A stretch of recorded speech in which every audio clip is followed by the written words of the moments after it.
प्रधानमंत्री ने कहा, देश के समग्र विकास के लिए उनके पास बड़ी योजना है। उनके निर्णय किसी को डराने दबाने के लिए नहीं। एक राष्ट्र एक चुनाव की जताई प्रतिबद्धता। पीएम ने कहा, चुनाव में काला धन खत्म करने के लिए इलेक्टोरल बॉन्ड स्कीम।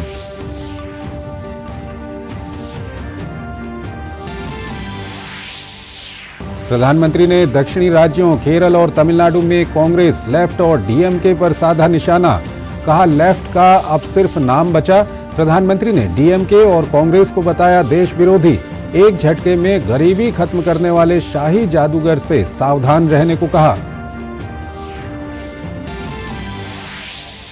सभी दल के दिग्गजों ने प्रचार में झोंकी ताकत। उत्तराखंड के मसूरी में जेपी नड्डा, अमित शाह त्रिपुरा, मणिपुर और राजस्थान में प्रचार में जुटे। जम्मू में राजनाथ सिंह ने भरी हुंकार। राहुल गांधी ने वायनाड में, प्रियंका गांधी ने राजस्थान के अलवर में किया रोड शो। मुरादाबाद में मायावती ने की जनसभा।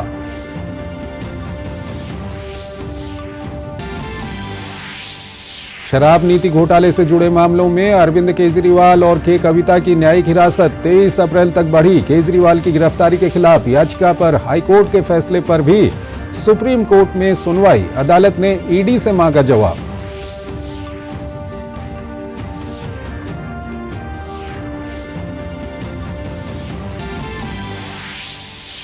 मॉनसून को लेकर अच्छी खबर। दक्षिण पश्चिम मॉनसून सामान्य से बेहतर रहने की उम्मीद। मौसम विभाग ने कहा, इस साल सामान्य से ज्यादा होगी बारिश।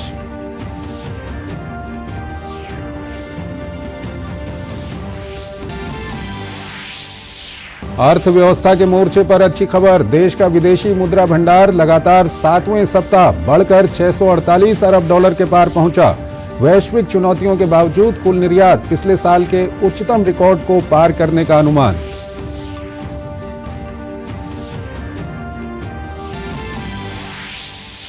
इजराइल की जवाबी कार्रवाई की आशंका के बीच विश्व समुदाय ने की संयम बरतने की अपील।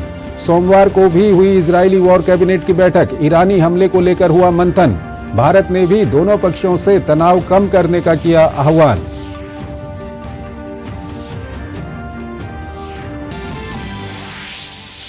कैंडिडेट्स शतरंज टूर्नामेंट में भारत के विदित गुजराती ने हिकारू नाकामुरा को हराकर किया बड़ा उलटफेर। वहीं डी गुकेश और आर प्रज्ञानानंदा के बीच खेला गया मैच रहा ड्रॉ।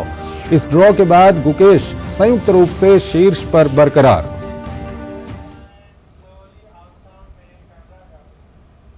नमस्कार, डीडी न्यूज में आपका स्वागत है। मैं हूं चंद्रशेखर जोशी और आइए अब खबरों को विस्तार से देखते हैं। प्रधानमंत्री नरेंद्र मोदी ने न्यूज एजेंसी को दिए एक इंटरव्यू में तमाम चुनावी मुद्दों पर खुलकर अपनी बात रखी है। पीएम मोदी ने कहा कि विपक्ष अपनी हार के बहाने ढूंढ रहा है तो विपक्ष के सामने जनता का विश्वास हासिल करने का संकट है। पीएम मोदी ने कांग्रेस के 5-6 दशक के कार्यकाल के मुकाबले अपने 10 साल के काम की तुलना करने की अपील की और कहा कि हर मोर्चे पर पूरी ईमानदारी से मेहनत की है। पीएम मोदी ने राम मंदिर, इलेक्टोरल बॉन्ड, दक्षिण बनाम उत्तर जैसे विषयों पर क्या कुछ कहा, ये रिपोर्ट देखिए। प्रधानमंत्री नरेंद्र मोदी ने एक समाचार एजेंसी को दिए साक्षात्कार में इलेक्टोरल बॉन्ड पर सवाल खड़े किए जाने को चुनौती दी।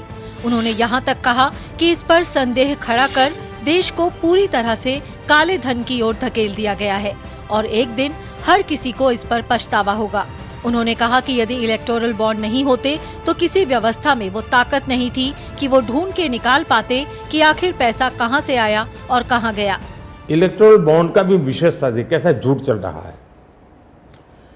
कुल देश में 3000 कंपनियों ने इलेक्टोरल बॉन्ड दिए हैं।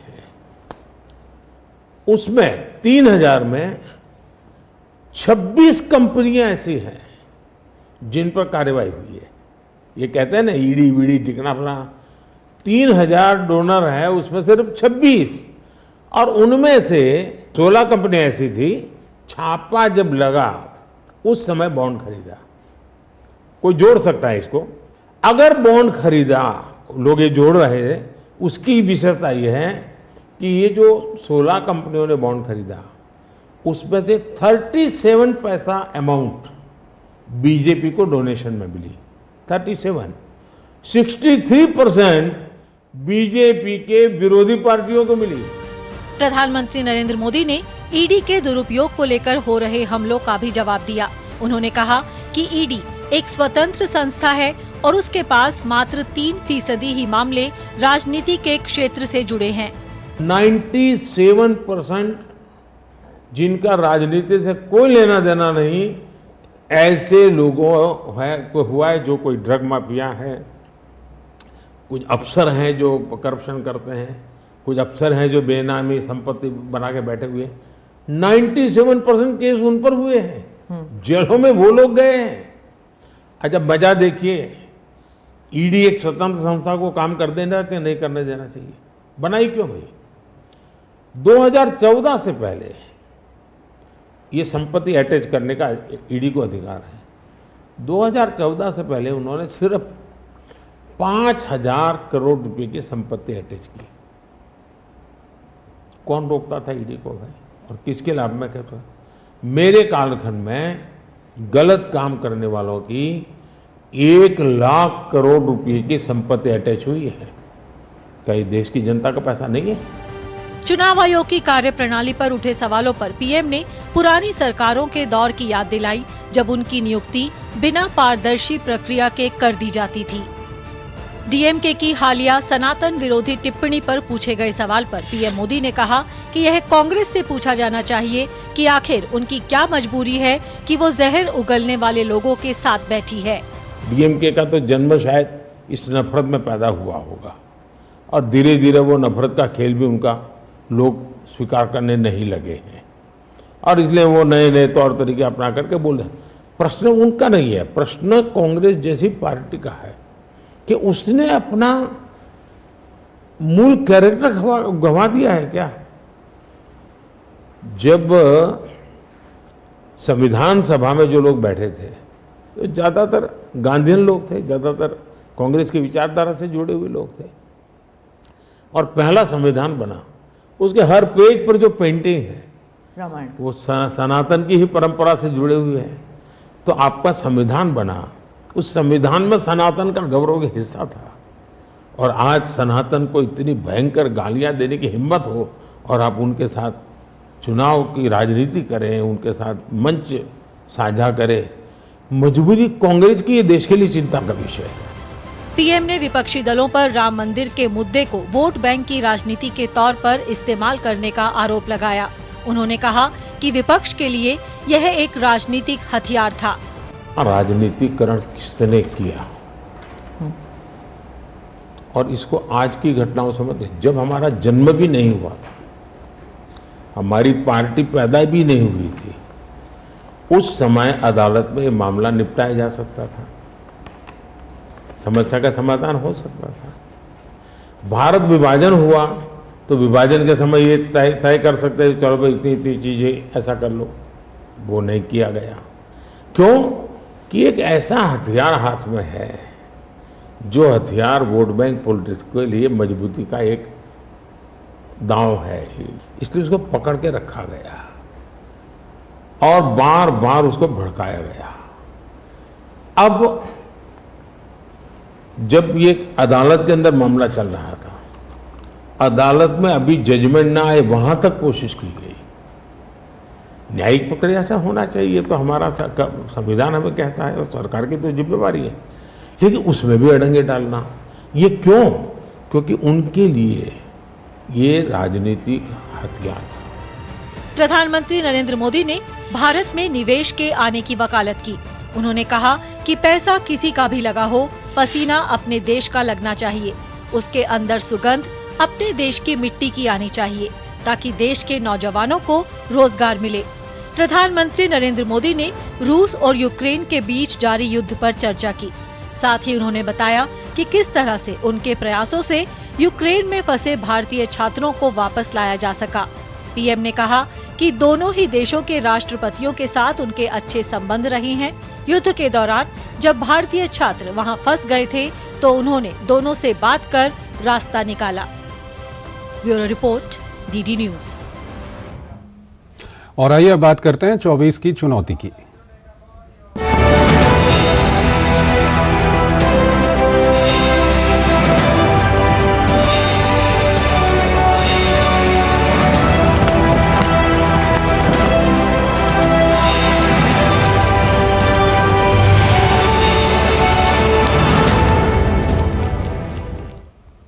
प्रधानमंत्री नरेंद्र मोदी आज दक्षिण के राज्यों पर चुनावी रैलियां करने पहुंचे तो उनके निशाने पर कांग्रेस समेत क्षेत्रीय दल थे। पीएम मोदी ने केरल और तमिलनाडु में चुनावी रैलियां की। प्रधानमंत्री ने कहा कि लेफ्ट का अब केवल नाम बचा है, तो वहीं उन्होंने कच्चातीवी के मुद्दे पर डीएमके और कांग्रेस को जमकर घेरा। पीएम मोदी ने डीएमके और कांग्रेस को देश विरोधी दल बताया।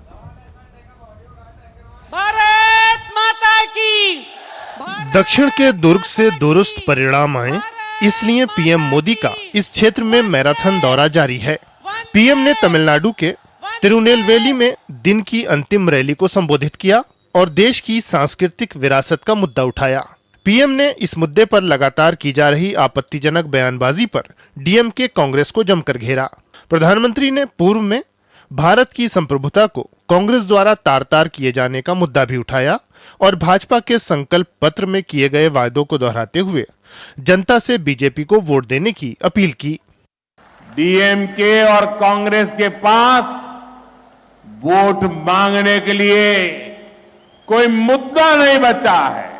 तमिलनाडु के लोग भी जान गए हैं कि ये लोग ना अपने वादे पूरा कर सकते हैं, ना तमिलनाडु की संस्कृति की रक्षा कर सकते हैं। प्रधानमंत्री नरेंद्र मोदी ने इससे पहले केरल के तिरुवनंतपुरम स्थित अटिंगल में विशाल जनसभा को संबोधित किया। पीएम ने कहा कि केरल में पर्यटन की अपार संभावनाएं हैं। पीएम ने कहा कि भाजपा राज्य के सभी पर्यटन क्षेत्रों का विकास कराएगी। प्रधानमंत्री ने कहा कि तटीय रेखा की सुरक्षा की बात भी भाजपा के संकल्प पत्र में शामिल की गई है, जिससे केरल के मछुआरों को काफी फायदा होगा। प्रधानमंत्री ने कहा कि केरल की आर्थिक स्थिति खराब है और इसका खजाना खाली है। राज्य सरकार के कर्मचारियों का वेतन देने के भी पैसे नहीं हैं। इसके लिए सरकारों का कुप्रबंधन जिम्मेदार है। पीएम ने कहा कि कांग्रेस और एलडीएफ ने राज्य को लूटा है। पीएम ने कहा कि जो लोग घोटाले में शामिल हैं और जो सोने के तस्करों को बचा रहे हैं, वो लोगों की रक्षा नहीं कर सकते। पीएम ने भ्रष्टाचार के मामले में राज्य के मुख्यमंत्री और उनके परिवार के सदस्यों के शामिल होने पर भी निशाना साधा। Cochin minerals and rutile limited से जुड़े एक और घोटाले में आरोपियों ने सीधे मुख्यमंत्री और उनकी बेटी तक को रिश्वत दिए जाने की बात स्वीकार की है। इस केस की जांच ना हो, इसके लिए केरला सरकार पूरी ताकत लगा रही है। तिरुवनंतपुरम से पहले पीएम मोदी चुनावी जनसभा को संबोधित करने के लिए पलक्कड़ पहुंचे थे। वहां पीएम का भव्य स्वागत किया गया। पीएम ने कहा कि लेफ्ट वालों का कैरेक्टर है नथिंग लेफ्ट और नथिंग राइट, यानी जहां लेफ्ट का शासन होता है वहां कुछ भी बाकी नहीं रहता और कुछ भी सही नहीं रहता। पीएम ने कुरुवन्नूल कोऑपरेटिव बैंक स्कैम को लेफ्ट की लूट का नया मॉडल बताया। पीएम ने कहा कि जिस बैंक में गरीबों ने अपनी मेहनत से कमाए पैसे जमा किए थे, उस बैंक को लेफ्ट वालों ने कंगाल कर दिया। पीएम ने बताया कि इस केस की जांच कराई गई है और ईडी ने मामले से जुड़े लोगों की 90 करोड़ रुपए की संपत्ति जब्त की है और वो चाहते हैं कि गरीबों का पैसा उनको लौटाया जाए। पीएम ने इस दौरान बिना नाम लिए कांग्रेस नेता राहुल गांधी पर भी निशाना साधा। कांग्रेस के एक बड़े नेता जिनको यूपी में अपनी खानदानी सीट पर इज्जत बचाना मुश्किल हो गया है और उन्होंने केरला में अपना नया ठिकाना बना लिया है। चुनाव जीतने के लिए यहां कांग्रेस ने उस संगठन के पॉलिटिकल विंग से बैकडोर समझौता किया है जिसको देश में देश विरोधी प्रवृत्ति के लिए बैन किया गया है। प्रधानमंत्री नरेंद्र मोदी ने कहा कि केरल सरकार जल जीवन मिशन चलने नहीं दे रही है, वो भ्रष्टाचार की तलाश में है। आज भी केरल के घरों में पीने के पानी का संकट है। ये लेफ्ट सरकार की विफलता का जीता जागता सबूत है। पीएम ने केरल की सरकार पर राष्ट्रीय सड़क परियोजना को रोकने का भी आरोप लगाया। ब्यूरो इनपुट के साथ नीरज सिंह, ऋषि और धीरज की रिपोर्ट, डीडी न्यूज। प्रधानमंत्री के साथ साथ बीजेपी के दिग्गज नेता और भाजपा शासित राज्यों के मुख्यमंत्री भी लोकसभा चुनाव के लिए देश के अलग अलग हिस्सों में प्रचार अभियान को धार देने में लगे हैं। जैसे जैसे पहले चरण के मतदान की तारीख नजदीक आ रही है, बीजेपी के अलावा एनडीए गठबंधन में शामिल सभी दल प्रचार अभियान में पूरी शिद्दत से जुट गए हैं।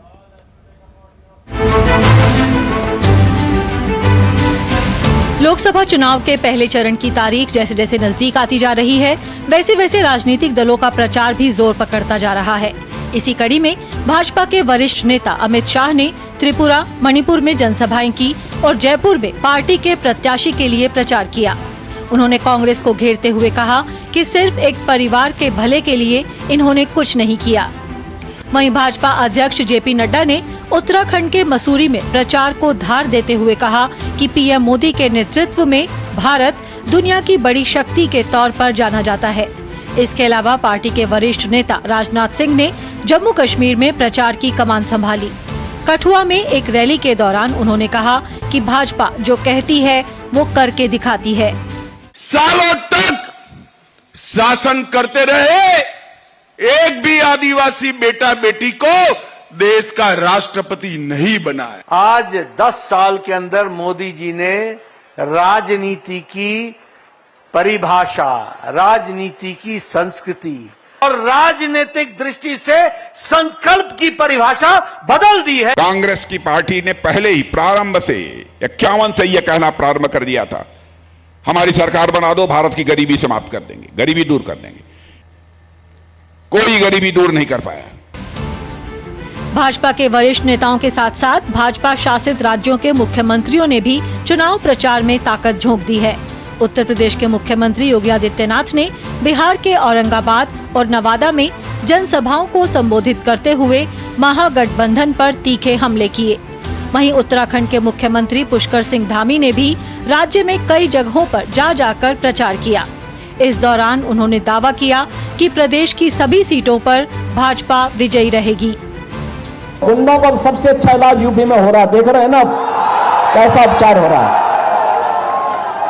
वहां अगर बेटी और व्यापारी के साथ कोई छेड़छाड़ करता है, कोई परेशान करता है, उल्टा लटका दिया जाता है उसको, नीचे से मिर्च का झोंका। आदरणीय मोदी जी ने इस संकल्प पत्र के माध्यम से विकसित भारत की नींव रखने के साथ साथ हर वर्ग के उत्थान की नींव भी इसमें रखी है। उधर भाजपा नेता और पोरबंदर लोकसभा सीट से पार्टी के प्रत्याशी मनसुख मांडविया ने अपना नामांकन पत्र दाखिल किया। उधर सर्बानंद सोनोवाल ने असम में कई जगहों पर सार्वजनिक सभाओं को संबोधित किया। इसके अलावा प्रहलाद जोशी, बीएस येदियुरप्पा और सीटी रवि ने धारवाड़ में रोड शो किया और पार्टी के लिए वोट मांगे। वहीं लोक जनशक्ति पार्टी रामविलास के प्रमुख चिराग पासवान ने पटना में चुनाव प्रचार को धार दी। जनादेश डेस्क, डीडी न्यूज। राजस्थान की राजधानी जयपुर में चुनाव तैयारियां जोरों पर हैं। बीजेपी कार्यकर्ताओं ने जयपुर से मंजू शर्मा को जितवाने के लिए पूरी ताकत झोंक दी है। उधर गृह मंत्री अमित शाह जयपुर के पुराने शहर यानी पिंक सिटी में रोड शो कर रहे थे। यहां लोकसभा चुनाव पहले चरण में होना है, ऐसे में जयपुर में 19 अप्रैल को मतदान होगा।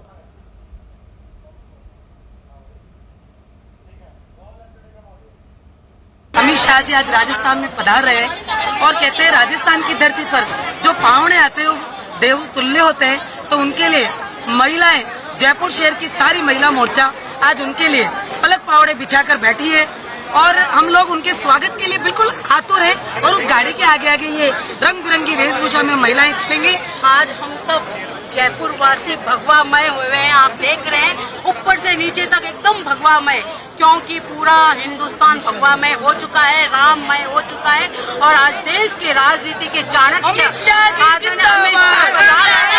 राजस्थान की तरह स्वागत में बहुत प्रचुर है। गोविंद की नगरी में अमित शाह पधार रहे हैं, अमित शाह जी का बहुत बहुत स्वागत, अभिनंदन। ये थे महिला मोर्चा के कार्यकर्ता जिनका ये कहना है कि 25 की 25 सीटें राजस्थान में बीजेपी जीतेगी और ये पूरी तैयारी के साथ आए हैं अमित शाह का स्वागत करने, मंजू शर्मा के लिए वोट मांगने, जो जयपुर में बीजेपी की उम्मीदवार है। कैमरा पर्सन के साथ विशाल बरिसु, डीडी न्यूज, जयपुर।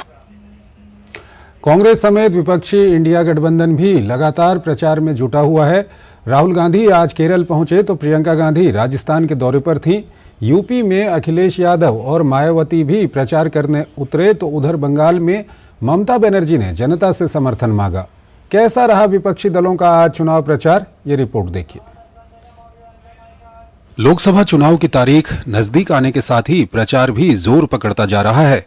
कांग्रेस नेता राहुल गांधी ने सोमवार को अपने संसदीय क्षेत्र वायनाड में रोड शो किया। इस सीट पर राहुल गांधी को इंडी गठबंधन के ही प्रमुख दल सीपीआई ने एनी राजा को मैदान पर उतारकर गठबंधन के अंदर ही कड़ी चुनौती दे दी है। The main fight is against the ideology of the RSS and the ideology of the Congress party. Samajwadi party के प्रमुख अखिलेश यादव मुजफ्फरनगर में सपा प्रत्याशी के पक्ष में चुनाव प्रचार करते हुए दिखे। इस मौके पर मीडिया से बातचीत करते हुए उन्होंने भाजपा पर भ्रष्टाचार का आरोप लगाया। तो वहीं बहुजन समाज पार्टी प्रमुख मायावती ने मुरादाबाद में चुनावी सभा को संबोधित किया। उन्होंने कहा कि उनकी पार्टी घोषणा पत्र पर नहीं बल्कि काम करने में विश्वास करती है। 10 साल में किसान ने आत्महत्या की है, गरीब बना है देश, बेरोजगारी बढ़ी है, नौकरियां छीनी गई हैं, आरक्षण खत्म हुआ है, बिजली से लेकर के आम चीजें महंगी की गई हैं। कांग्रेस, बीजेपी व अन्य किसी भी विरोधी पार्टी तथा गठबंधन आदि के साथ मिलकर नहीं, बल्कि अकेले ही अपनी पार्टी के बलबूते पर पूरी तैयारी व दमदारी के साथ ये चुनाव लड़े। पश्चिम बंगाल के मुख्यमंत्री और टीएमसी प्रमुख ममता बनर्जी ने पश्चिम बंगाल के कूच बिहार में एक चुनावी सभा को संबोधित किया। उन्होंने भाजपा को सत्ता से हटाने का आह्वान किया। उत्तर पूर्वी दिल्ली अब इस चुनाव में हॉट सीट बन गई है। कांग्रेस ने यहां से कन्हैया कुमार को प्रत्याशी घोषित कर दिया है। कन्हैया कुमार ने कहा कि व्यक्ति महत्वपूर्ण नहीं होता, विचार और मुद्दा महत्वपूर्ण होता है। तो उसी सीट से भाजपा के 2 बार से सांसद मनोज तिवारी ने कन्हैया कुमार पर देश, सेना और देश की संस्कृति का अनादर करने का आरोप लगाया। मेरे ख्याल से व्यक्ति महत्वपूर्ण नहीं होता है, विचार महत्वपूर्ण होता है, मुद्दा महत्वपूर्ण होता है। 10 साल से वो सांसद हैं तो वो बताएं नॉर्थ ईस्ट की जनता को, नॉर्थ ईस्ट दिल्ली की जनता को कि 10 साल में उन्होंने क्या किया है। कांग्रेस की सोच ये जरूर लोगों को अचंभित कर दी है कि क्या कांग्रेस में कोई एक ऐसा व्यक्ति नहीं मिला जिसको, जो देश का सम्मान करता हो, जो सेना का सम्मान करता हो, जो देश की संस्कृति का सम्मान करता हो, उसको प्रत्याशी बनाए। कांग्रेस महासचिव प्रियंका गांधी ने अलवर लोकसभा सीट से कांग्रेस प्रत्याशी के समर्थन में अलवर शहर में अपना रोड शो शुरू किया। उनके साथ राजस्थान के पूर्व मुख्यमंत्री अशोक गहलोत, कांग्रेस प्रत्याशी ललित यादव और भंवर जितेंद्र सिंह भी रहे। प्रियंका गांधी ने भाजपा पर हमला बोलते हुए कहा कि पिछले 10 साल में महंगाई चरम पर है। जनता चाहती है कि अब अपनी जो समस्याएं हैं उनका समाधान हो, और 10 साल हो गए हैं, बेरोजगारी बढ़ रही है, महंगाई बढ़ रही है, तमाम जो समस्याएं, जनता का जो संघर्ष है वो बहुत ज्यादा बढ़ गया है। जम्मू कश्मीर के डोडा में डीपीएपी के अध्यक्ष गुलाम नबी आजाद ने कहा कि सत्ता में कोई भी पार्टी हो, उनके लिए सबसे बड़े मुद्दे बेरोजगारी और महंगाई को कम करना है। इस पार्लियामेंट में मैंने कई बार बताया है कि आप ऐसे इश्यूज पर फोकस कर रहे हो जो नॉन इश्यूज हैं। हिंदुस्तान का इशू, जम्मू कश्मीर का इशू बेकारी, बेरोजगारी खत्म करना है। तमिलनाडु के तंजौर निर्वाचन क्षेत्र से डीएम के उम्मीदवार एस मुरासोली ने तंजौर शहर क्षेत्र में साइकिल चलाकर चुनाव प्रचार किया। बहरहाल सभी दलों के जीत के अपने अपने दावे हैं, लेकिन जनता किस पर विश्वास करती है, ये 4 जून को मतगणना के बाद ही पता चलेगा। Bureau report, DD news. Nainital Udham Singh Nagar Lok Sabha क्षेत्र में कांग्रेस और बीजेपी में मजबूत टक्कर देखने को मिल रही है। बीजेपी के उम्मीदवार केंद्रीय रक्षा राज्य मंत्री अजय भट्ट ने कहा कि इस बार चुनाव जनता ने अपने हाथों में ले लिया है और मोदी हैं तो मुमकिन है। हमारे संवाददाता निशान राय ने अजय भट्ट से खास बातचीत की।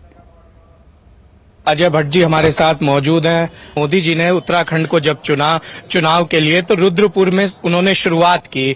किस तरीके से मोदी जी के आने के बाद से यहाँ स्थितियां बदली हैं? बहुत पहले से ही मोदी जी के नाम पर ही आप मानिए कि लोग बिल्कुल आश्वस्त हैं कि सब कुछ ठीक होगा। जो कहा है मोदी है तो मुमकिन है, वो बिल्कुल ठीक कहा है, 100% ठीक है। जब से मोदी जी आए हैं फिर ये लगे कि 7वें आसमान पर हैं सब लोग, इतने उत्साहित हैं। कांग्रेस के नेताओं से बात हो रही है तो कह रहे हैं उत्तराखंड में परिवर्तन का मूड है, लॉ एंड ऑर्डर को लेकर सवाल उठा रहे हैं। अब कुछ तो बोलना है, कुछ तो लोग कहेंगे, लोगों का काम है कहना। अगर इतना भी नहीं बोलेंगे तो फिर काम कैसे चलेगा उनका? और उनको अच्छी तरह से पता है कि उनकी हालत क्या होने वाली है। भट्ट साहब, एक आखिरी सवाल आपसे, अगर आप जीतते हैं इस बार तो कौन से ऐसे काम हैं जो आपकी प्राथमिकता में रहने वाले हैं? देखिए, अभी तक जो प्राथमिकताएं थी लगभग पूरी हो गई हैं। जो जनता कहेगी वो हमारी प्राथमिकता होगी।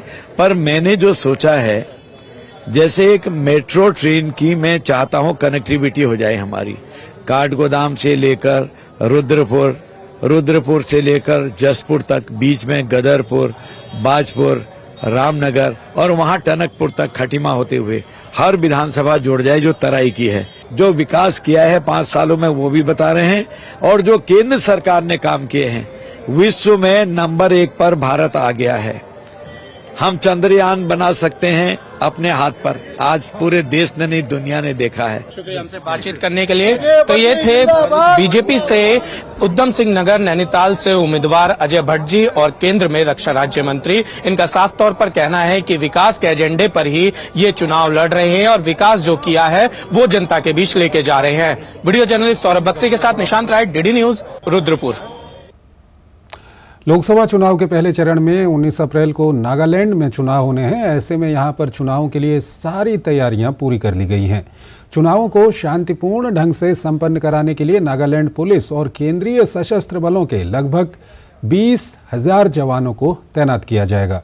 चुनाव की तैयारियों के मद्देनजर डीडी न्यूज के संवाददाता तापस भट्टाचार्य ने नागालैंड पुलिस महानिदेशक रुपिन शर्मा के साथ विशेष बातचीत की। नागालैंड को 19 अप्रैल को पोलिंग होने वाली है और उस पर बात करने के लिए मेरे साथ मौजूद है डीजीपी नागालैंड रुपिन शर्मा। सर, यहाँ पे क्या क्या व्यवस्थाएं की जा रही है, क्या क्या डिप्लॉयमेंट है इस इलेक्शन को लेकर, क्योंकि इकलौता यहाँ पे पार्लियामेंट्री सीट है लेकिन फिर भी डिप्लॉयमेंट भारी मात्रा में हो रही है यहाँ पे? वी आर वेरी कॉन्फिडेंट कि कोई major law and order problem नहीं होगी। सुरक्षा के लिए Nagaland police, central arm police forces, Nagaland arm police, home guards और विलेज गार्ड्स के मिला के तकरीबन 20,000 लोगों की डिप्लॉयमेंट इन इलेक्शंस के लिए की जानी है। सो आई थिंक कि कोई बहुत बड़ी समस्या नहीं होनी चाहिए। इसके साथ ही नागालैंड का इंटरनेशनल बॉर्डर है म्यांमार के साथ और 3 स्टेट्स मणिपुर, असम और अरुणाचल के साथ नागालैंड का बॉर्डर है। म्यांमार बॉर्डर पे Assam rifle border guarding force का काम करती है, तो वहाँ से हमें कोई किसी बहुत बड़ी समस्या की कोई अंदेशा नहीं है।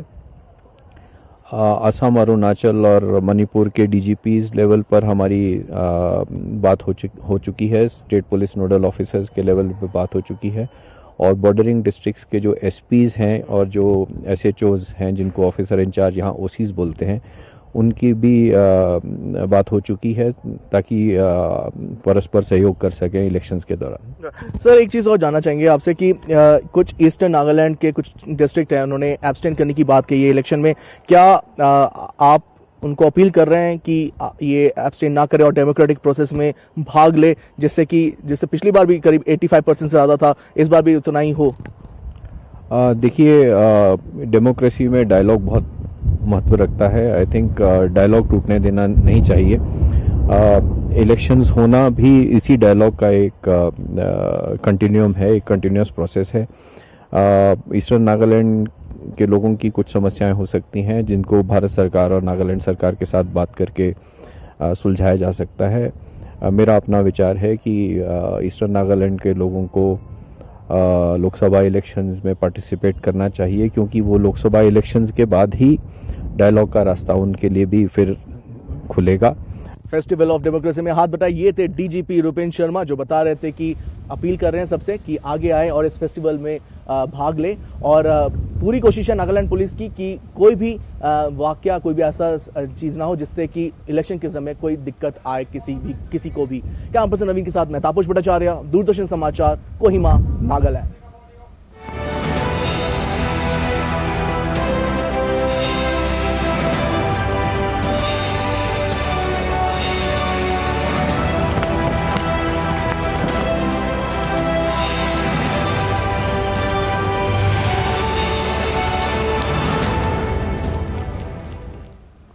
तो अभी आपने देखी चुनाव से जुड़ी हुई खबरें और आइए अब कुछ दूसरी खबरों की ओर आपको लिए चलते हैं।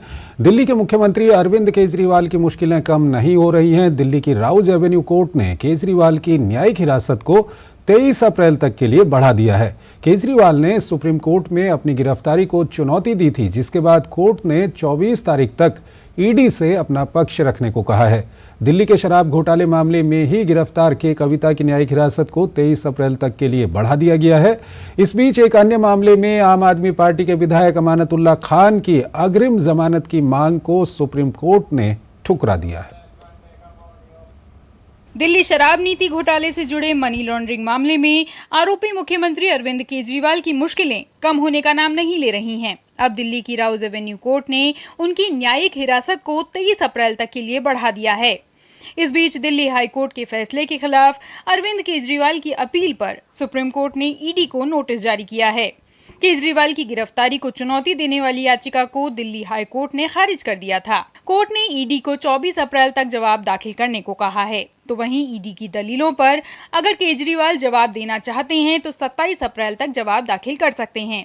मामले की अगली सुनवाई 29 अप्रैल से शुरू होने वाले हफ्ते में होगी। हमने उच्च न्यायालय का जो फैसला आया था उसको हम लोगों ने चैलेंज किया सर्वोच्च न्यायालय में। आज सुनवाई के दौरान हमारी अपील को एडमिट करते हुए, एसएलपी को एडमिट करते हुए सर्वोच्च न्यायालय ने नोटिस किया है 29 को अगली सुनवाई होगी। दिल्ली की राउज एवेन्यू कोर्ट ने भारत राष्ट्र समिति की नेता के कविता को आबकारी नीति मामले में इस महीने की 23 तारीख तक न्यायिक हिरासत में भेज दिया है। प्रवर्तन निदेशालय ने के कविता को 15 मार्च को गिरफ्तार किया था। आप विधायक अमानतुल्लाह खान को सुप्रीम कोर्ट से राहत नहीं मिली है। कोर्ट ने वक्फ बोर्ड में भर्ती से जुड़े मनी लॉन्ड्रिंग मामले में अमानतुल्लाह खान की अग्रिम जमानत की मांग को ठुकरा दिया है। कोर्ट ने अमानतुल्लाह खान को प्रवर्तन निदेशालय के सामने पेश होने को कहा है। अमानतुल्लाह खान 18 अप्रैल को ईडी के सामने पेश होंगे।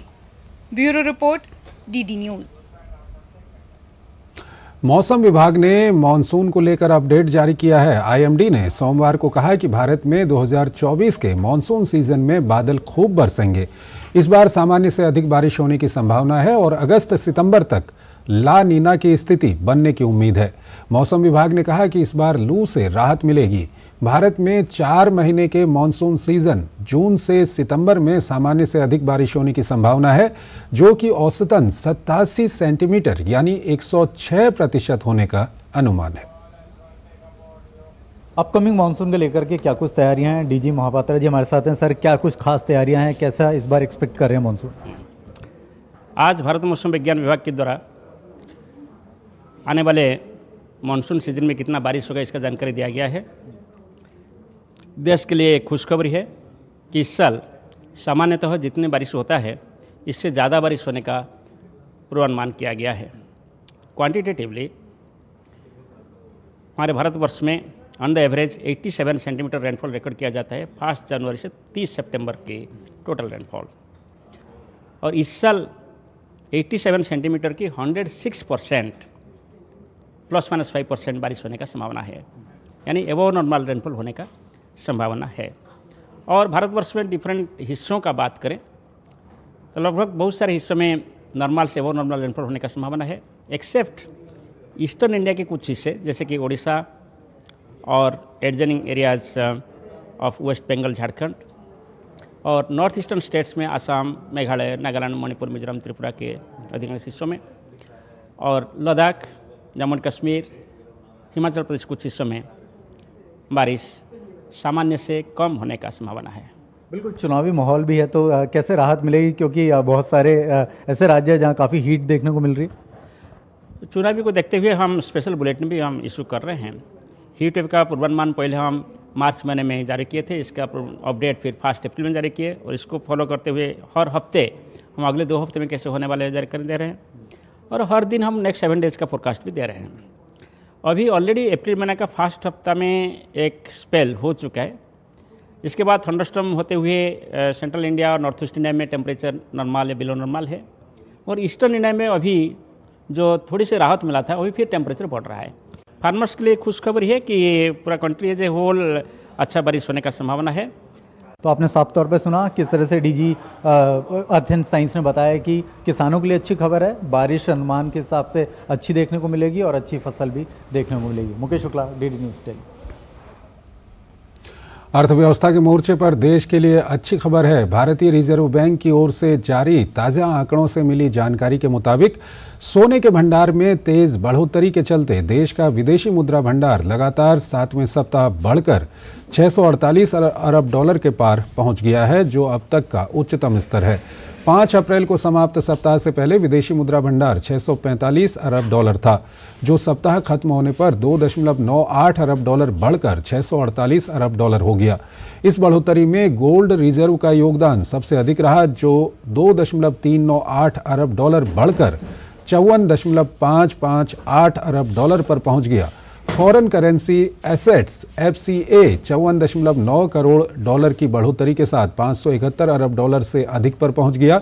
कैलेंडर वर्ष 2023 में RBI ने अपनी विदेशी मुद्रा निधि में करीब 58 अरब डॉलर जोड़े, जबकि 2024 में अब तक संचयी आधार पर विदेशी मुद्रा भंडार लगभग 28 अरब डॉलर बढ़ गया है। देश का विदेशी मुद्रा भंडार आखिरी बार अक्टूबर 2021 में अपने सर्वकालिक उच्चतम स्तर पर पहुंचा था। उसके बाद की अधिकांश गिरावट को 2022 में आयातित वस्तुओं की लागत में वृद्धि के लिए जिम्मेदार माना जा सकता है। विदेशी मुद्रा भंडार में बढ़ोतरी से RBI को रुपये के अस्थिर होने पर उसे स्थिर करने के लिए अधिक गुंजाइश मिलती है। वैश्विक चुनौतियों के बावजूद कुल निर्यात पिछले साल के उच्चतम रिकॉर्ड को पार करने का अनुमान है। वित्त वर्ष 2022-2023 में 776.40 बिलियन अमेरिकी डॉलर की तुलना में वित्त वर्ष 2023-24 में इसके 776.68 बिलियन अमेरिकी डॉलर तक पहुंचने का अनुमान है। इस दौरान खासकर engineering goods, electronic items, pharma और पेट्रोलियम प्रोडक्ट्स के निर्यात में बड़ा उछाल आया है। वहीं वाणिज्य मंत्रालय के डेटा के अनुसार वित्त वर्ष 2022-23 में इलेक्ट्रॉनिक सामान का निर्यात 23.55 बिलियन अमेरिकी डॉलर से बढ़कर वित्त वर्ष 2023-24 में 29.12 बिलियन अमेरिकी डॉलर हो गया है। इजराइल पर ईरान के ड्रोन और मिसाइल हमलों के बाद क्षेत्र का माहौल अनिश्चितता और तनाव से भरा हुआ है। इजराइल की जवाबी कार्रवाई की आशंका के बीच बयानबाजी और कूटनीतिक हलचल दोनों ही जारी हैं। ईरान की तरफ से दागे गए लगभग 300 ड्रोन और मिसाइल इजराइल में कोई खास नुकसान नहीं पहुंचा सके, लेकिन इन्होंने टकराव बहुत बढ़ा दिया है। इजराइल जवाबी कदम को तय करने में लगा है। वहीं ईरान ने कहा है कि अगर इजराइल ने कोई कार्रवाई की तो वो उसका जवाब देगा। इजराइल की वॉर कैबिनेट जवाबी कदम के बारे में चर्चा कर चुकी है। जानकारों के अनुसार इजराइल कई विकल्पों पर विचार कर रहा है। उधर ईरान कह रहा है कि उसने इजराइल पर कार्रवाई की सूचना पड़ोसी देशों को पहले ही दे दी थी। हालांकि उसने स्पष्ट किया कि इसको लेकर किसी देश से कोई सहमति समझौता नहीं हुआ था कि ईरान कैसे कार्रवाई करेगा। ईरान के इस दावे को कई देशों ने खारिज कर दिया है। जॉर्डन और जर्मनी सहित कई देशों ने ईरानी राजनयिकों को तलब करके विरोध भी दर्ज कराया है।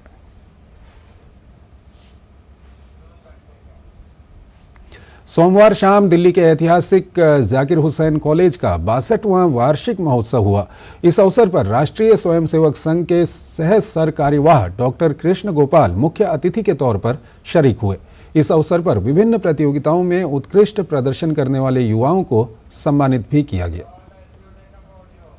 भव्य महाविद्यालयों के परिसरों से सुशोभित युवा छात्रों के उत्साह और उमंग ने दिल्ली के जाकिर हुसैन कॉलेज के 62वें वार्षिक समारोह को और भी यादगार बना दिया। महोत्सव में राष्ट्रीय स्वयंसेवक संघ के सह सरकार्यवाह डॉक्टर कृष्ण गोपाल मुख्य अतिथि के तौर पर शामिल हुए। इस अवसर पर कॉलेज के प्राचार्य डॉक्टर मसरूर अहमद बेग ने कॉलेज की उपलब्धियों को गिनाया और महिला सशक्तिकरण को बढ़ावा देने का संदेश देते हुए कॉलेज की सेवानिवृत्त हुई महिला प्रोफेसर्स को भी सम्मानित किया। समारोह के मुख्य अतिथि डॉक्टर कृष्ण गोपाल ने अपने संबोधन में जाकिर हुसैन कॉलेज के इतिहास पर चर्चा की। उन्होंने देश में शिक्षा के ऊंचे होते स्तर की प्रशंसा की और भारतीय शिक्षा को सांस्कृतिक मूल्यों से जोड़ने की बात कही। जो मॉडर्न एजुकेशन है वो तो कर जरूरी है ही है। हर फील्ड में, हर क्षेत्र में हमारे बच्चे वर्ल्ड क्लास परफॉर्मेंस करें, है ना। चाहे वो इंजीनियरिंग है, मेडिकल है, कोई रिसर्च वर्क है, टेक्नोलॉजी है, उसमें सबसे अच्छा परफॉर्म करें। लेकिन हमारे देश की कुछ विशेषताएं हैं, है ना, उसमें जो हमारी संस्कृति है, हमारा विचार है, हमारा दर्शन है, उसको ध्यान में रखना है। हम ये चाहते हैं कि new education policy world class education के साथ साथ भारतीय विचारों का एक ऐसा सुंदर समन्वय स्थापित करे जो आज दुनिया को जरूरत है। शिक्षा के साथ साथ जो हमारे जीवन मूल्य हैं हजारों वर्षों से हैं, जैसे बुजुर्गों की चिंता करो, पेड़ पौधों की चिंता करो, पशु पक्षी की चिंता करो, और हमारे पास ज्यादा है तो दूसरों को दो, ये हमारी संस्कृति है। बच्चे जिस भाषा में बचपन में बात करते, अर्थात अपनी माँ से बात करते, जिस भाषा में बच्चे अपने घर में परिवार में बात करते हैं, उसी भाषा में उनको शिक्षा मिलनी चाहिए प्रारंभिक। इस अवसर पर कॉलेज के विभिन्न विभागों द्वारा प्रकाशित पत्रिकाओं का विमोचन भी किया गया और साथ ही मुख्य अतिथि द्वारा कई शिक्षाविदों, एनसीसी, एनएसएस कैडेटों, खेल और सांस्कृतिक गतिविधियों में उपलब्धियां हासिल करने वाले छात्रों को पुरस्कृत भी किया गया। दिल्ली का जाकिर हुसैन कॉलेज जो देश के प्राचीन संस्थानों में से एक है और अपनी शिक्षा और कल्चरल एक्टिविटीज के लिए अलग पहचान रखता है, और आज यहाँ वही उत्साह और समर्पण की रोशनी यहाँ इन छात्रों में भी नजर आ रही है जो अब अपने भविष्य की कहानियां रचने के लिए तैयार हैं। कैमरामैन शारदा के साथ मैं साइमा खान, डीडी न्यूज दिल्ली। रामनवमी के लिए देश भर में विशेष तैयारियां की जा रही हैं। इसी के मद्देनजर श्री राम जन्मभूमि तीर्थ क्षेत्र ट्रस्ट ने रामनवमी पर्व के संबंध में कुछ नई व्यवस्थाओं की जानकारी देते हुए बताया कि श्री राम जन्मभूमि मंदिर में मंगला आरती के पश्चात ब्रह्म मुहूर्त में प्रातः 3:30 से अभिषेक, श्रृंगार एवं दर्शन साथ साथ चलते रहेंगे। श्रृंगार आरती प्रातः 5 बजे होगी। श्री रामलला का दर्शन एवं सभी पूजा विधि यथावत साथ साथ चलती रहेगी। उन्होंने बताया कि दर्शन का समय बढ़ाकर 19 घंटे कर दिया गया है, जो मंगला आरती से रात 11 बजे तक चलेगा। भगवान को 4 बार भोग लगाने के लिए सिर्फ 5-5 मिनट ही पर्दा बंद रहेगा। 16, 17, 18 एवं 19 अप्रैल को सुगम दर्शन पास, वीआईपी दर्शन पास, मंगला आरती पास, श्रृंगार आरती पास एवं शयन आरती पास नहीं बनेंगे, अर्थात किसी भी प्रकार के पास जारी नहीं किए जाएंगे।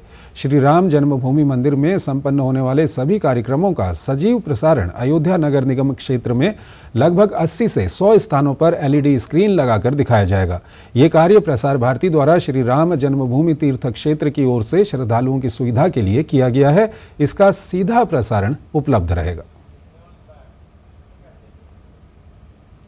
रामनवमी पर्व को लेकर पूरे झारखंड में उत्साह का माहौल है। राजधानी रांची समेत राज्य के ज्यादातर इलाके इन दिनों लाल, पीले और केसरिया रंग के महावीरी झंडे से पूरी तरह पटे नजर आ रहे हैं। प्रभु श्री राम और उनके परम भक्त हनुमान का पावन पर्व रामनवमी चैत्र माह के शुक्ल पक्ष की नौमी तिथि को मनाई जाती है। राजधानी रांची में रामनवमी मनाने की परंपरा काफी पुरानी है। रांची के अपर बाजार स्थित लगभग 150 साल पहले निर्मित प्राचीन महावीर मंदिर के प्रति लोगों की आस्था हर दिन बढ़ती जा रही है।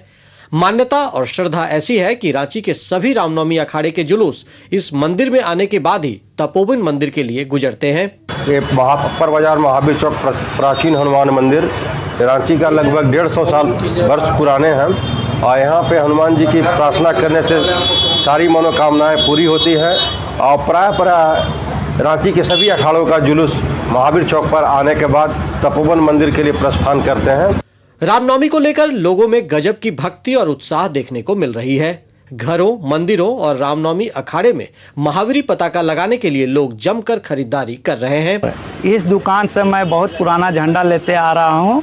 इसी दुकान से छोटा से बड़ा झंडा यहाँ पे हर एक प्रकार का उपलब्ध मिलेगी आपको। हर तरह का झंडा मिल जा रहा है। झंडा हम लोग लेने के लिए आए हैं बहुत, और हमारे साथ बहुत सारे मित्र लोग भी आए हैं यहाँ पे लेने के लिए।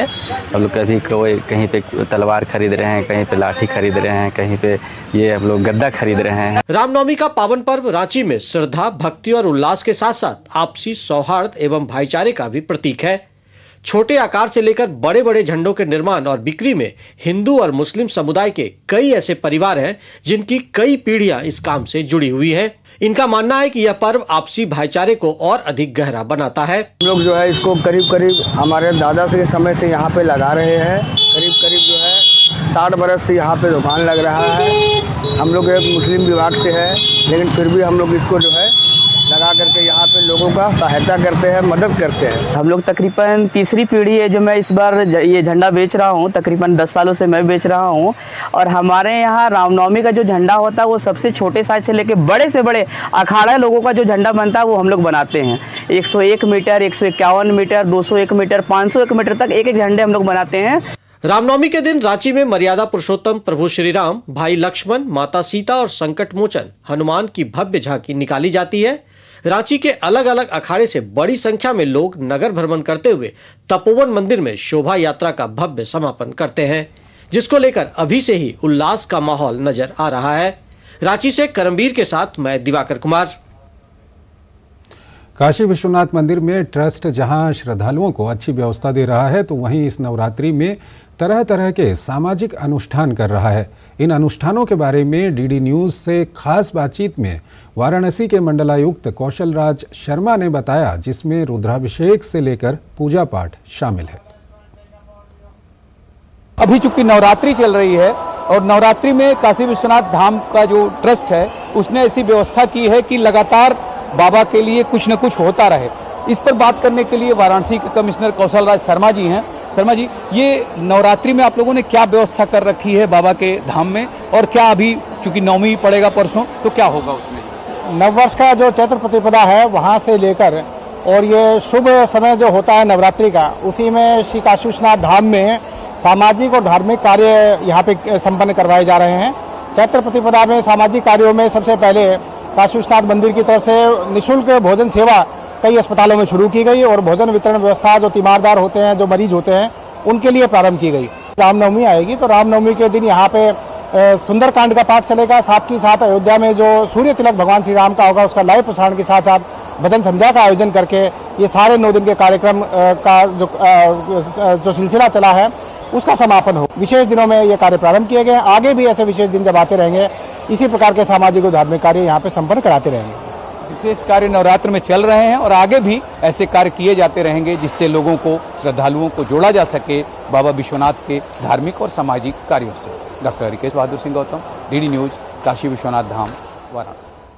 अभिनेता रणवीर सिंह, कीर्ति सेनन और फैशन डिजाइनर मनीष मल्होत्रा वाराणसी पहुंचे, जहां उन्होंने साथ मिलकर काशी विश्वनाथ मंदिर में पूजा अर्चना की। इस दौरान रणवीर सिंह ने अपने अनुभव को साझा किया। अभिनेता रणवीर सिंह ने कहा कि मैं चाहूँगा अगली बार मैं माँ और पत्नी को साथ लेकर आऊँ। महादेव की नगरी में महादेव को, भक्तों को एक अलग ही शक्ति मिलती है। वहीं रणवीर सिंह ने लोगों से आगामी चुनाव में मतदान करने की अपील की। जो काशी दर्शन जिसे कहते हैं ना, आपको एक बार आओ और आप कभी नहीं भूलोगे। वाकई मैं दावे के साथ कह सकता हूँ, एक बार काशी आओ, आप कभी नहीं भूलोगे।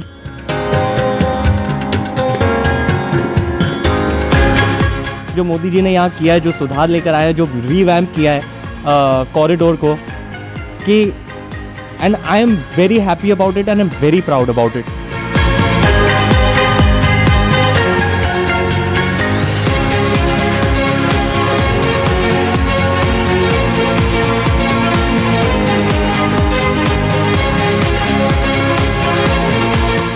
एक्चुअली यहाँ आकर बहुत पीसफुल लग रहा है। वो दर्शन बहुत अच्छे हुए।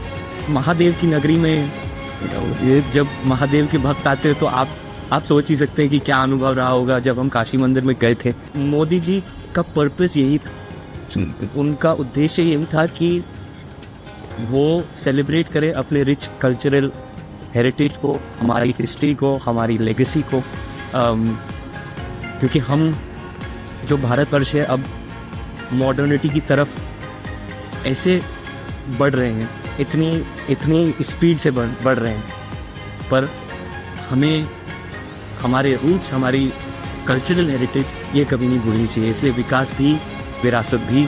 मुझे यहाँ बहुत पीसफुल लगता है एंड आई कम, पहले भी बहुत बार आया हूँ फॉर फैब्रिक्स एंड मैं भी बस से मिला हूँ और मुझे गंगा आना बहुत बहुत पसंद है और गंगा में बहुत सी शांति रखती है मुझे। Serve your country and one of the greatest services is casting your vote. It is one of the most significant and important days of the year.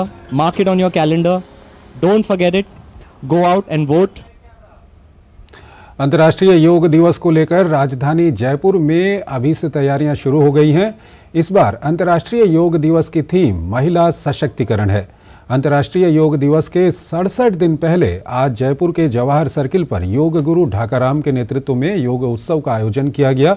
इसमें बड़ी संख्या में लोगों ने सामूहिक योग किया।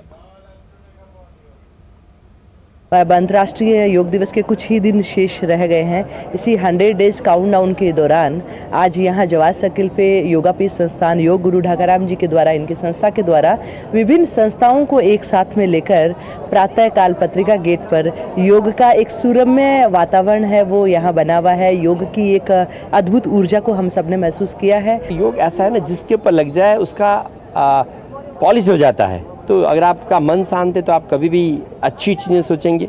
और पहला शरीर शुद्ध कहते हैं, पहला निरोगी काया, पहला सुख निरोगी काया। तो आपका अगर शरीर अच्छा है तो विचार भी अच्छे आते हैं, और अगर मन अच्छा है तो हम आध्यात्मिक तरफ जाते हैं। और आध्यात्म का मतलब है दिल खोल के प्यार करना, किसी से आशा नहीं करना, और योग करने से 100% आता है। तो मैं सभी माताओं, पिताओं और हमारे जगतवासियों को कहना चाहूँगा कि हम किसी को बदल नहीं सकते, योग सबको बदल देता है। इसलिए बातें मत करें योग की साधना करें। और आइए अब नजर डालते हैं देश की कुछ और महत्वपूर्ण खबरों पर फटाफट अंदाज में। उपराष्ट्रपति जगदीप धनखड़ नागपुर स्थित राष्ट्रीय प्रत्यक्ष कर अकादमी NADT में आयोजित भारतीय राजस्व सेवा के 76वें बैच के समापन समारोह में मुख्य अतिथि के रूप में शामिल हुए। समारोह को संबोधित करते हुए उपराष्ट्रपति ने कहा कि भारतीय राजस्व सेवा भारतीय अर्थव्यवस्था के लिए बहुत महत्वपूर्ण है। इस सेवा के माध्यम से भारत एक बेहतर और सशक्त राष्ट्र बन सकता है। निर्वाचन आयोग ने सोमवार को कहा कि आगामी लोकसभा चुनाव के मद्देनजर चुनाव अधिकारी 1 मार्च से हर दिन 100 करोड़ रुपए मूल्य की जब्ती कर रहे हैं। आयोग ने बताया कि प्रवर्तन अधिकारी लोकसभा चुनाव के लिए मतदान शुरू होने से पहले ही 4,650 करोड़ रुपए की जब्ती कर चुके हैं, जो 2019 लोकसभा चुनावों में की गई कुल जब्ती से अधिक है। बीजेडी के पूर्व सांसद डॉक्टर प्रभाष कुमार सिंह भाजपा में शामिल हो गए हैं। डॉक्टर प्रभाष कुमार सिंह ओडिशा के बारगढ़ से बीजेडी के टिकट पर साल 2014 का चुनाव जीतकर लोकसभा के लिए चुने गए थे। दिल्ली शराब घोटाला मामले में जेल में बंद पूर्व डिप्टी सीएम मनीष सिसोदिया की जमानत अर्जी पर सुनवाई अब 20 अप्रैल को होगी। सिसोदिया फिलहाल तिहाड़ जेल में बंद हैं। उन्होंने राउज एवेन्यू कोर्ट में जमानत की अर्जी लगाई है। सुप्रीम कोर्ट और हाई कोर्ट के 21 रिटायर्ड जजेस ने चीफ जस्टिस ऑफ इंडिया को चिट्ठी लिखकर कहा है कि वो न्यायपालिका के खिलाफ गलत सूचना और जनभावनाओं को भड़काने की घटनाओं को लेकर चिंतित हैं। रिटायर्ड जजेस ने कहा है कि उनके संज्ञान में आया है कि संकीर्ण राजनीतिक हितों और व्यक्तिगत लाभ से प्रेरित ये तत्व हमारी न्यायिक प्रणाली में जनता के विश्वास को खत्म करने का प्रयास कर रहे हैं। मथुरा श्री कृष्ण जन्मभूमि विवाद पर सुप्रीम कोर्ट में सुनवाई 5 अगस्त तक के लिए टल गई है। इसी बीच शाही ईदगाह परिसर के सर्वे पर रोक का सुप्रीम कोर्ट का अंतरिम आदेश जारी रहेगा। सुप्रीम कोर्ट ने साफ किया कि उसने इलाहाबाद हाई कोर्ट में चल रही सुनवाई को रोका नहीं है। कोर्ट को बताया गया है कि इस केस में हिंदू पक्ष की ओर से दायर मुकदमे की मेंटेनेबिलिटी पर सवाल खड़े करने वाली मुस्लिम पक्ष की याचिका पर हाई कोर्ट कल सुनवाई करने जा रहा है। हादसे रोकने के लिए ट्रेनों में कवच प्रणाली लागू करने के लिए भारतीय रेलवे द्वारा उठाए गए कदमों की सराहना करते हुए सुप्रीम कोर्ट ने रेलवे प्रणाली में सुधार के लिए दायर एक जनहित याचिका का निपटारा कर दिया। जस्टिस सूर्यकांत और जस्टिस KV विश्वनाथन की बेंच ने कहा कि रेलवे ने ट्रेनों में टकराव रोधी प्रणाली को बेहतर बनाने की दिशा में कई कदम उठाए हैं।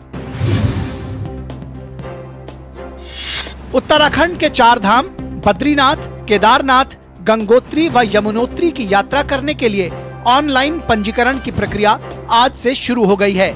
वेबसाइट registration.touristcare.uk.gov.in और व्हाट्सएप नंबर 8394833833 पर यात्रा लिखकर मैसेज करके भी पंजीकरण कराया जा सकता है। पर्यटन विभाग ने टोल फ्री नंबर 01351364 पर कॉल करने पर पंजीकरण की सुविधा दी है। साथ ही स्मार्टफोन पर tourist care Uttarakhand mobile app से पंजीकरण कराया जा सकता है। पवित्र श्री अमरनाथ यात्रा जाने के इच्छुक श्रद्धालुओं के लिए पंजीकरण प्रक्रिया आज से शुरू हो रही है। यात्रा के पंजीकरण के लिए स्वास्थ्य प्रमाण पत्र जरूरी है। देश भर में 4 बैंकों Jammu Kashmir bank, Punjab national bank, भारतीय स्टेट बैंक और यस बैंक की 540 शाखाओं में पंजीकरण करवाया जा सकता है। कैंडिडेट्स शतरंज टूर्नामेंट के 9वें दौर में भारत के विदित गुजराती ने हिकारू नाकामुरा को हराकर एक बड़ा उलटफेर किया। रविवार को खेले गए मुकाबलों में विदित गुजराती जीत दर्ज करने वाले एकमात्र खिलाड़ी रहे। वहीं उन्होंने नाकामुरा को दूसरी बार मात दी। वहीं भारत के 2 खिलाड़ियों डी गुकेश और आर प्रज्ञानानंदा के बीच खेला गया मैच ड्रॉ रहा। इस ड्रॉ के बाद गुकेश संयुक्त रूप से शीर्ष पर बरकरार हैं, वहीं प्रज्ञानानंदा उनसे आधा अंक पीछे हैं। अब 10वें दौर में होने वाले अहम मैच में प्रतियोगिता में संयुक्त रूप से शीर्ष पर चल रहे इयन नेपोमनियाचची और डी गुकेश आमने सामने होंगे। वहीं आर प्रज्ञानानंदा और विदित गुजराती के बीच मुकाबला खेला जाएगा। इंडियन प्रीमियर लीग हैदराबाद ने अपने ही सबसे बड़े स्कोर के रिकॉर्ड को तोड़ दिया है। हैदराबाद ने बेंगलोर के खिलाफ मैच में आईपीएल का सबसे बड़ा स्कोर का नया रिकॉर्ड बनाया है। हैदराबाद ने 20 ओवर में 287 रन बना डाले। इससे पहले हैदराबाद ने अपने 8वें मैच में मुंबई के खिलाफ 277 रन बनाए थे। ओडिशा के जाजपुर जिले में सोमवार को एक बड़ा बस हादसा हो गया। पश्चिम बंगाल के कोलकाता जा रही एक बस ओडिशा के जाजपुर जिले में सोमवार की शाम फ्लाईओवर से गिर गई। पुलिस की ओर से दी गई जानकारी के मुताबिक इस हादसे में एक महिला सहित कम से कम 5 लोगों की मौत हो गई और करीब 35 अन्य लोग घायल हो गए। तो इस बुलेटिन में फिलहाल इतना ही। नमस्कार।